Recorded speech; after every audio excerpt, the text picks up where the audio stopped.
আসসালামু আলাইকুম বন্ধুগণ। এই তো আমাদের মাদ্রাসার জলসার প্যান্ডেল কমপ্লিট হয়েছে, মানে পুরুষ প্যান্ডেলটা কমপ্লিট হয়েছে, এখনও মহিলা প্যান্ডেলের কাজ বাকি আছে।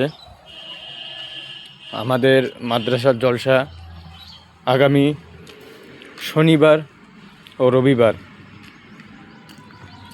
ইনশাআল্লাহ সবাই আসার চেষ্টা করবেন।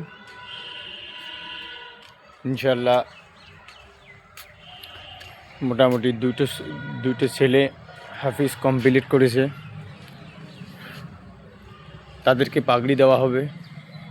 আপনারা অবশ্যই আসবেন আর তাদের জন্য দোয়া রাখবেন। ইনশাআল্লাহ আল্লাহ যেন তাদেরকে দিনের জন্য কবুল করে হক্কানি আলিম বানান, দিনের খেজমতে যেন আল্লাহ পাক কবুল করে নেন। আমাদের ঠিকানা দেওচড়াই বাজারের পাশেই, থানা তুফানগঞ্জ।